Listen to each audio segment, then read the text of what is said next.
And the songs are very beautiful. You're looking very, very beautiful. We're looking forward to July 24th for the release of the film. Thank you. Me too. Yeah. And అందులోనూ ఇంత grandeur ఉండేటువంటి ఒక సినిమాని మనం ఆ థియేటర్లో చూస్తేనే ఆ కంప్లీట్ ఇమ్మర్సివ్ ఎక్స్పీరియన్స్ ఉంటుంది అని నేనైతే గట్టిగా నమ్ముతాను. నేనైతే రెడీ అయిపోయాను సినిమా చూడడానికి. అండ్ మనకి ట్రైలర్లో చూపించినటువంటి ఆ ఉల్ఫ్ షాట్ ఏదైతే ఉందో దట్స్ వెరీ ఎక్సైటింగ్ అండి. ఎనీథింగ్ కొంచెం can you throw little more light on it? More surprises. జనరల్గా మన యానిమల్స్తో ఇంకా ఒక అగ్రెషన్గా ఉంటుంది, but you have much more surprise to see the wolf. It has a character. Just మనకు తెలిసిన ఉల్ఫే కదా చూస్తారు మీరు.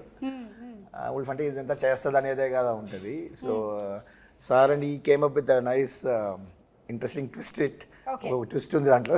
Will be enjoying it I guess. Twist కోసం మనం వెయిట్ చేయాల్సిందే July 24th వరకు. అండ్ జ్యోతికృష్ణ గారు, మీరు ఖుషి సినిమా అప్పుడు కూడా వర్క్ చేశాను అన్నారు, నాన్నగారు లేని టైంలో అంతా ఎగ్జిక్యూట్ చేస్తూ. సో అప్పుడు కూడా పవన్ కళ్యాణ్ గారితో ఒక ర్యాపో ఉండేదా, లేకపోతే you were little away from? No, Pawan always is friendly to me. Okay. Always is friendly, and ఆయన కొంచెం షై టైప్స్ సార్. అప్పుడు ఇప్పుడైనా he won't interact with everybody, so only limited people, few people interact. అలాగూ ఒక మంచి interactions 2-3 సార్లు జరిగింది. It was long back. దాని దగ్గర బంగారం చేసాం, అండ్ అప్పుడు కూడా మంచి ఇంట్రాక్షన్ పవన్ సార్తో. So always have something on me, and because he likes నాన్నగారు, he likes dad so much. So అందువల్ల ఒక స్పెషల్గా చూస్తారు. So that is a plus point for me. And ఈ మూవీ చేసేది it was a big surprise. So I keep on doing homework for the part 1 and I keep on updating and everything to sir. ఇలా ఉంది, ఇలా చేస్తున్నామని. And slowly సార్కి confident వచ్చింది part 1 spot of spirit. Suddenly surprisingly one day sir said, సార్కి time లేదు, completely focused on politics and full బిజీగా ఉన్నారు. సో నేను ఎక్కువ ఫోకస్ పెట్టలేను, బట్ ఐ ట్రస్ట్ యూ, నువ్వు చేయాలని. సార్ వాజ్ ఫస్ట్ సార్ నోట్లో నుంచి. I'm surprise, I didn't say thought sir ఆ మాట అంటారని, but dad was surprised for 1 second. So but he had a complete faith on me, and faith and that fire he gave me. I saw in his eyes. ఆ రోజు sir కంట్లో కనిపించిందంటే ఈ Harihara వీరములు sir ఈ put is full sweat on this movie. 1 action blocks కోసం 60 days fight చేస్తున్నారు, and చాలా effort పెట్టారు sir. So అందువల్ల ఆయన విషయం ఏంటంటే ఈ సినిమా ఇండియా మొత్తం రీచ్ అవ్వాలి. So because of sir other social service and politics and ఇంత డిస్ట్రాక్షన్ ఉండే కాబట్టి, సో ఈ kept full faith on me and I have to go. And it's like నాన్నగారి dream and sir dream, I'm making it happen. Fulfilling it. So that much energy he has given. Yes. Okay.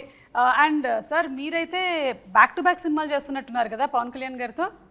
ఇప్పుడు హరిహర వీరమల్లు తర్వాత OG కూడా. OG I just completed. So basically we just found a way how to manage his time, ma'am. Okay. Most importantly, so we don't want to waste his time. So ee cinema lo we had that experience. So ప్రాక్టికల్గా previous చేసి, so if he gives 3-4 hours we'll leave all other shots. Okay. So మిగతా బ్యాక్గ్రౌండ్లో కావాల్సినవి అన్నీ మనం వదిలేసి will just focus on him so that we won't waste his time కదా.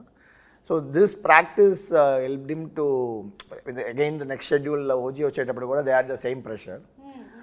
Lot of activities కదా politically. So we use to talk to that IAS officers. We'll know when which program is when, so how to put schedules together.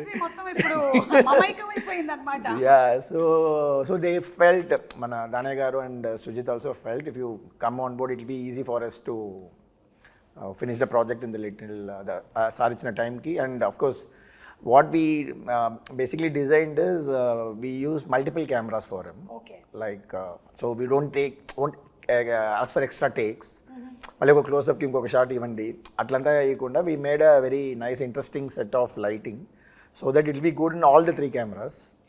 So అట్లా we planned like ఒక format కనిపెట్టాము. So how to utilise this time and of course it should be the story telling. And the good thing about artist is మనం మళ్ళీ one more అడుగుతూ ఉండేటప్పుడు there'll be little resolution loss ఉంటుంది పర్ఫార్మెన్స్లో. So when they do that ఆర్ట్ఫుల్గా ఒకసారి చేసేటప్పుడు అది, so he also felt very happy with this system. So it gel well. So then he continuing this journey again. Super అండి. ఇక fight సీక్వెన్సెస్కి వస్తే మనకి పవన్ కళ్యాణ్ గారి ఫైట్స్కి ఒక సెపరేట్ క్రేజ్ ఉంది. ఇందులో ఎలాంటివి ఎక్స్పెక్ట్ చేయొచ్చు? పవన్ సార్ ఫైట్స్ కన్నా like his martial art skills Yes. First నుంచి రెగ్యులర్ ఫైట్లా ఉండదు సార్ అది ఎప్పుడు. దాంట్లో అన్నింటిలో ఒక డిఫరెన్స్ ఉంటుంది, లైక్ ఒక లాక్ ఉంటుంది. So always martial art skills use చేస్తాయి ఎవ్రీ ఫైట్లో ఉంటుంది. సో అలాగూ ఈ పిక్చర్లో 6 ఎపిసోడ్స్ ఉన్నాయి. ఒక్కొక్క ఎపిసోడ్కి ఈ వాన్స్ డిఫరెంట్ ఫైట్. ఈ ఫైట్ లాగా ఇంకో ఫైట్ ఉండకూడదు అని ప్రీసెట్ మైండ్. సో అలాగే ఒక్క ఫైట్ అయితే చౌకీదాని ఫైట్ సారే డిజైన్ చేశారు. ఈ ఓన్లీ కొరియోగ్రాఫ్ ఫుల్ సీక్వెన్స్. ఒక Bruce Lee enter the dragon లాగా ఒక హెవీ ఫైట్ అది. సో అది stunning, it's a very big moment in the film. So almost దానికి 50-60 డేస్ షూట్ చేశారు ఒక fight. 50-60 days for one fight shoot చేశారు. Talking about Keeravani garu, and already Keeravani garu period films చేస్తున్నారు. Is experienced with this. So how was that experience handy here? నేను ఇందుకు చాలా music డైరెక్టర్తో పనిచేస్తున్నాను madam. And Keeravani గారు కొంచెం డిఫరెంట్ అంటే I don't feel like I'm working with senior technician first of all. And very sharp madam. అన్ని టెంపోలోనే మాట్లాడతారు. And చెప్పేవి ఇది ఈ సినిమాకి చాలా 2 సాంగ్లు అనుకుంటాను ఓవర్ నైట్ చేశాను. ఒక సేమ్ టైం ట్యూన్ అనుకుని అదే టైంలో లిరిక్స్ రాసి ఓవర్ నైట్లోనే మొత్తం బీజిఎమ్స్ అయిపోయి next day morning song ready, shooting ready. So అలాగ 2 సాంగ్స్ ఓవర్ నైట్ రికార్డ్ చేసాము. ఎస్పెషలీ ఒక ఛాలెంజింగ్ ఉంటుందని అసురన్న సాంగ్ ఒకటి నేను లిరిక్స్ పర్సనల్గా రాసి పెట్టుకున్నాను. ఎప్పుడు కిరవాణి సరే మీట్ అయ్యే 1 year బ్యాకే ఒక రఫ్గా ఒక లిరిక్స్ రాసి సెట్లో నా టేబుల్లో పడి ఉంది. రాంగోపాల్ ఘోష్ అన్న లిరికెట్ ఫ్రెండ్ని పిలిచి, లేదు లిరికెట్ ఫ్రెండ్ బట్ కాన్సెప్ట్ అంతా మందే. సో కొంచెం రాంగోపాల్ ఘోష్ని లిరికెట్ పిలిచి మొత్తం రాసి పెట్టుకుని ఒక సిచ్యువేషన్కి రాసి పెట్టుకున్నాము. అండ్ అది అలా వదిలేసాను. ఇంకా 1 year తర్వాత ఇప్పుడు సినిమా స్టార్ట్ అయితే ఆయన నన్ను ఫాలో అవుతున్నారు. సార్ మన లిరిక్ అయింది కదా ఎప్పుడు సార్ కిరవాణి గారు మీట్ అవుతాను. నేను ముందు సార్ నన్ను అక్సెప్ట్ చేయనండి, సో దాని ద్వారా నేను మిమ్మల్ని తీసుకెళ్తాను అని. సరే ఎప్పుడైతే కొంచెం ర్యాప్ అప్ పెరిగిందో అంతా అయిందో సార్కి సర్ప్రైజ్గా వెళ్ళి లిరిక్స్ చూపించాను. సరే ఒక సాంగ్ అనుకుంటున్నాను అని. నాకు ఆశ్చర్యం అంటే నేను ఏదో మైండ్లో ఒక ట్యూన్ అనుకుని రాసుంటాం. ఆ లిరిక్స్ చదివేటప్పుడు సార్ అదే ట్యూన్లో హమ్ చేస్తున్నారు. నేను షాక్, లిరిక్ పెట్టి కూడా ట్యూన్ వచ్చి సేమ్ ట్యూన్ వస్తుందా అని. That was first time. And experience తర్వాత నేను నాకు ఎలా కావాలి ఇన్పుట్స్ అని చెప్పాను. దాని తర్వాత సార్ చాలా స్పీడ్, అందువల్ల నేను ఎక్స్పెక్టింగ్ ఓకే 2 daysలో పిలుస్తారు, 3 daysలో పిలుస్తారని. 5 days అయింది, 1 week అయింది, 10 days అయింది. ఇదేంటి సార్ మనం అన్ని వన్ డేలో చేసాం కదా, 10 days అయింది, 15 days అయిందండి. సడన్గా తారా సాంగ్ షూట్ చేస్తున్నాము ముంబైలో. షూట్ చేసి ఒక ఫోన్ చేసి జ్యోతి సాంగ్ విన్నాను. ఫుల్ నాయిస్ ఇక్కడ షూటింగ్ స్పాట్లో. బట్ ఆయన హెడ్ఫోన్స్లో వింటే నాకు షాక్ మళ్ళీ సార్కి వినిపించాను. సార్ ఇది వినండి సార్ ఒకసారి అని. Instant goose bumps. ఆయన 20 days తీసుకున్నారు ఆ సాంగ్కి సారు. ఎందుకంటే దాంట్లో ఒక మంచి ఇన్సిడెంట్ జరిగింది మేడం. ఆ సాంగ్లో ఏం చేశారంటే ఒక మంచి మేల్ వాయిస్ ఉండింది. మేల్ వాయిస్ పెట్టినారు. సార్ అబ్బాయి కాలభైరవ పాడినారు ఒక లైన్, చాలా బాగుండింది అది. ఫస్ట్ కోరస్ ఉంది. నేను అడిగాను సార్ కొంచెం ఇంకా పవర్ఫుల్గా ఒక మంచి బోల్డ్ వాయిస్ కావాలంటే మా అబ్బాయి కాలభైరవ పాడించాను. పాడించారు ఒక లైను. అది ఎన్ని బాగుందని చెప్పి మళ్ళీ సార్ దగ్గర మళ్ళీ నేను 3rd time ఏం చెప్పాను, సార్ మీరు చేసిందే ఫస్ట్ బాగుంది, నా suggestion might be wrong, crowd group అనేటప్పుడు బాగుండింది సార్, ఇది ఒక డామినేట్ అవుతుంది, అందువల్ల మీద తగ్గుతుందంటే అవును కరెక్ట్ అని చెప్పి మార్చేస్తానన్నారు. సో సాంగ్ లిరిక్స్ రోజు మనం సింగర్స్ పేరు రాస్తాం యూట్యూబ్లో, ఎవరెవరు సింగర్ అని. దాంట్లో సింగర్ పేరు లేదు, గ్రూప్ సింగర్స్లో ఉంది కాలభైరవ పేరు. నేను షాక్ అయ్యి నేను సార్కి ఫోన్ చేశాను, ఆయన పాడారు కదా సార్, సింగర్ కదా, ఆయన పేరు పైన రాయలేదని. లేదు నువ్వే కదా కోరస్ కావాలన్నా, అందులో కోరస్లో పెట్టేశాను అన్నారు. నేను సారీ సార్ నేను తప్పు చెప్పింటేను. లేదు యు ఆర్ రైట్, అది అలాగే వర్కౌట్ అవుతుంది, సో వాట్ అది కోరసే కదా, అందువల్ల అలాగే ఉండాలన్నారు. ఆయన ప్రొఫెషనలిజంకి హ్యాట్స్ ఆఫ్. అండ్ ఆయన థింకింగ్, ఆయన థాట్ పవర్కి హ్యాట్స్ ఆఫ్. సో అదొక జరిగింది మేడం. అనిమల్ చూసిన తర్వాత before Bobby Deol only action పర్పస్గా ఉన్నారు, లైక్ రెగ్యులర్గా వార్ యాక్షన్ అలాగని.